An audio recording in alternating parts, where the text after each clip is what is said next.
Taxila is a town and an important archaeological site in Rawalpindi District of Punjab, Pakistan, situated about 32 kilometers northwest of Islamabad and Rawalpindi, just off the famous Grand Trunk Road.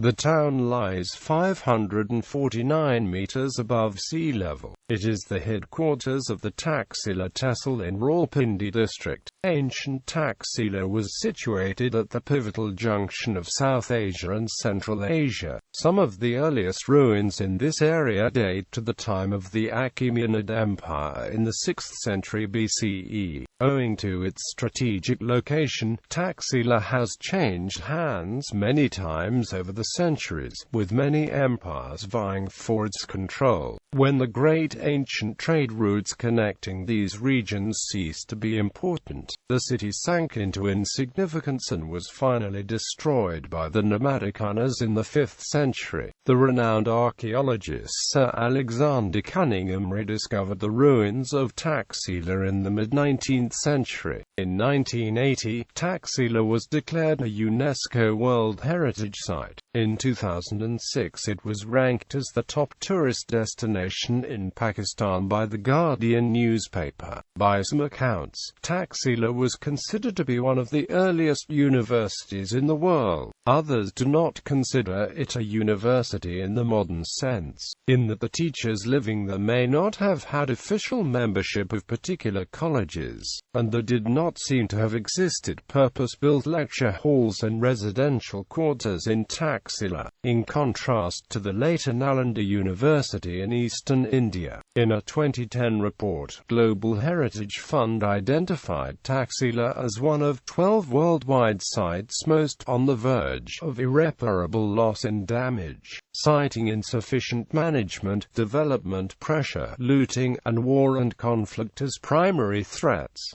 Political history. The Northern Road, the later Grand Trunk Road, the Royal Road which connected Gandhara in the west to the Kingdom of Magadha and its capital, Pataliputra in the Ganges Valley in eastern India. This trade route was described by the Greek writer Megasthenes as the Royal Highway, the northwestern route through Bactria, Kapisa, and Paskalavati.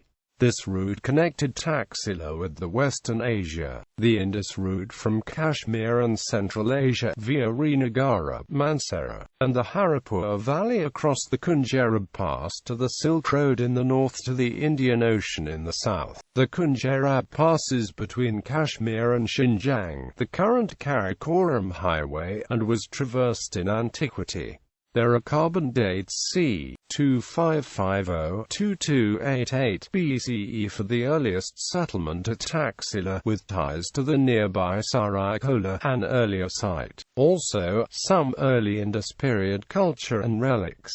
Pottery shards were found in this area. Pottery dated c. 900 BCE shows ties between Taxila and Chasada, also in the Kingdom of Gandhara. c. 518 BCE, or perhaps earlier, Darius the Great already part Taxila to the Achaemenid Empire. Taxila, as the capital of Gandhara satrapy, was evidently under Achaemenian rule for more than a century. 486–465 BC Xerxes I, or in Hebrew Ahasuerus, ruled this part of Taxila and was part of the easternmost regions of the Achaemenid Empire. Buddhist literature, especially the Jatakis, mentions Taxila as the capital of the Kingdom of Gandhara. 326 BCE, Alexander the Great received submission of ruler of Taxila, Omphis. Greek historians accompanying Alexander described Taxila as wealthy, prosperous,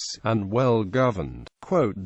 Shapur, the first of the Sassanid Empire during the 3rd century CE, which is later recorded in the 6th century CE in the form of Varghana by the Indian astronomer Virahimahira in his Brihat Samhita. It was used to refer to a common legendary ancestor known as Afghana, propagated to be grandson of King Saul of Israel. 321–317 BCE. Chandragupta Maurya, founder of the Mauryan Empire, makes himself master of northern and northwestern India, including Punjab. Chandragupta Maurya's advisor Kautilya was a teacher at Taxila. Under Chandragupta, Taxila became a provincial capital. During the reign of Chandragupta's grandson Asoka, Taxila became a great Buddhist center of learning. Nonetheless, Taxila was briefly the center of a minor local rebellion, subdued only a few years after its onset. Ashoka encouraged trade by building roads, most notably a highway of more than 1,600 kilometers linking his capital Pataliputra with Taxila. 185 BCE. The last Maurya emperor, Bhadradeva, is assassinated by his general Pushyamitra Shunga during a parade of his troops. 2nd century BCE. After 3 generations of Maurya rule, Taxila was annexed by the Indo-Greek kingdom of Bactria. Indo-Greeks built new capital, Sirkap, on the opposite bank of the river from Taxila. During this new period of Bactrian Greek rule, several dynasties likely ruled from the city as the capital. During lulls in Greek rule, the city managed profitably on its own to independently control several local trade guilds, who also minted most of the city's autonomous coinage. c. 90 BCE, the Indo-Scythian chief Mores overthrows the last Greek king of Taxila. c. 20 BCE, Gondophares, founder of the Indo-Parthian kingdom, conquers Taxila and makes it his capital. c. 46 AD,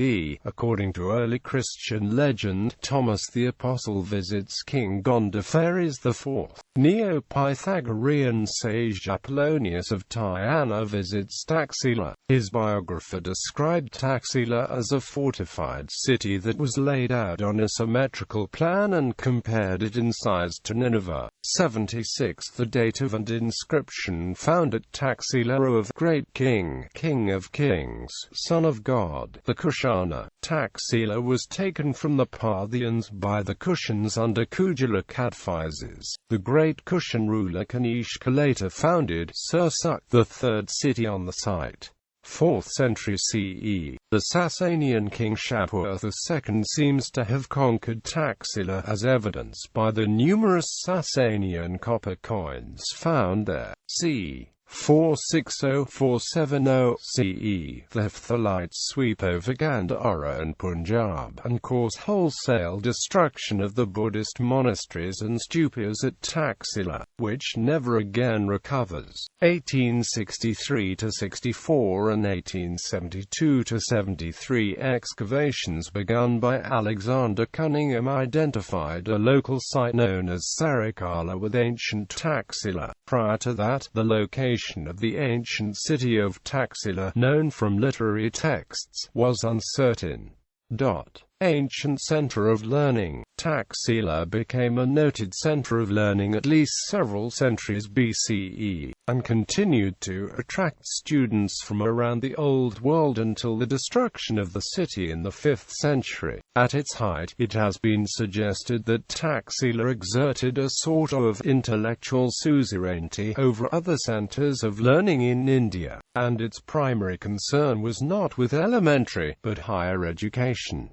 Generally, a student entered Taxila at the age of 16. The Vedas, the ancient and the most revered Hindu scriptures, and the 18 silpas or arts, which included skills such as archery, hunting, and elephant law, were taught, in addition to its law school, medical school, and school of military science.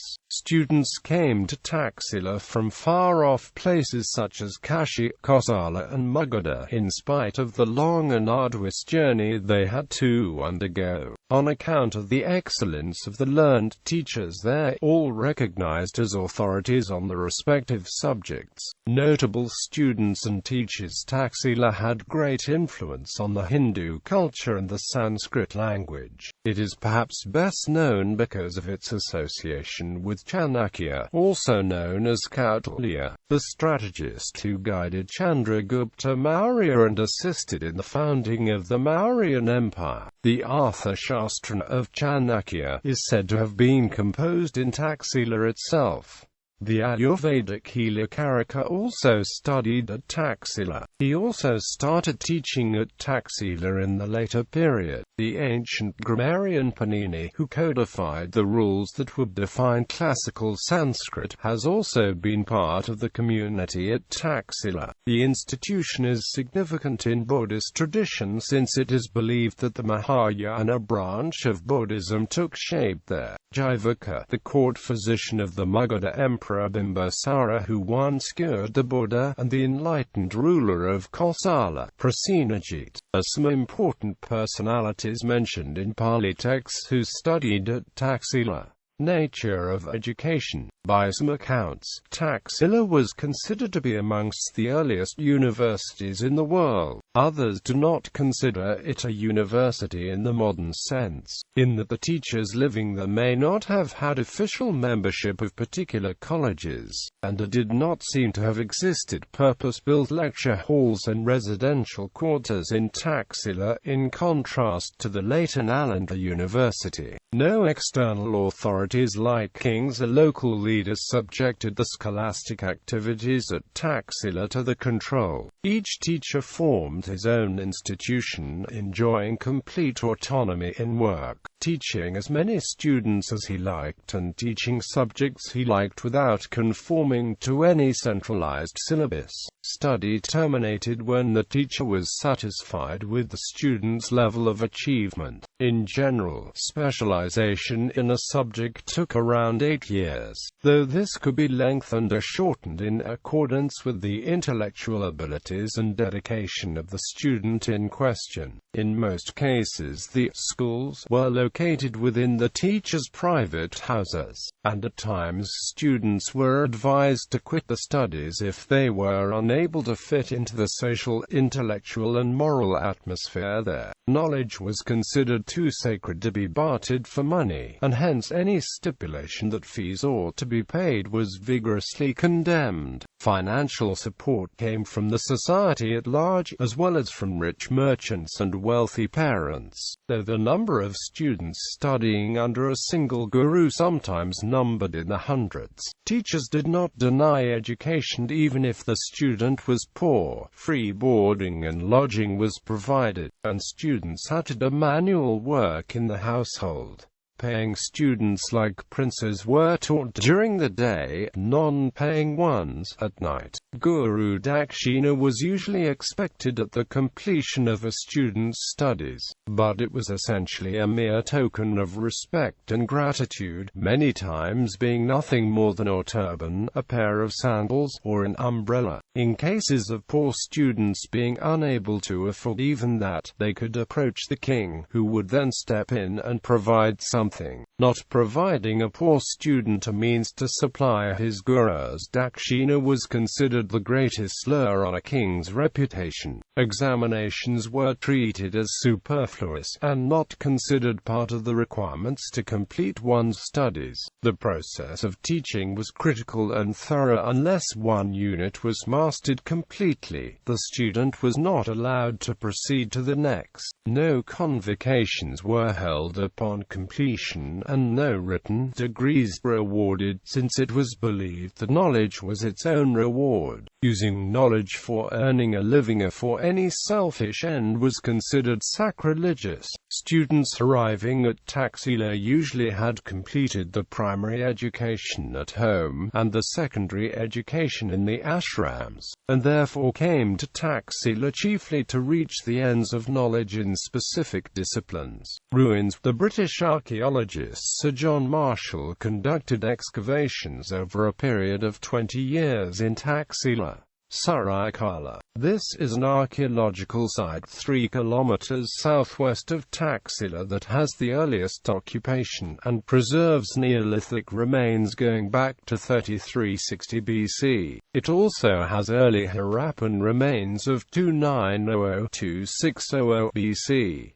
A later settlement in this area has parallels with Hadil in the Taxila area. Other sites. The ruins of Taxila contain buildings and Buddhist stupas located over a large area. The main ruins of Taxila are divided into three major cities, each belonging to a distinct time period. The oldest of these is the Hadil area, which yielded surface shards similar to red burnished ware recovered from early phases at Shahsada. These may date from as early as the late 2nd millennium BCE to the 6th century BCE.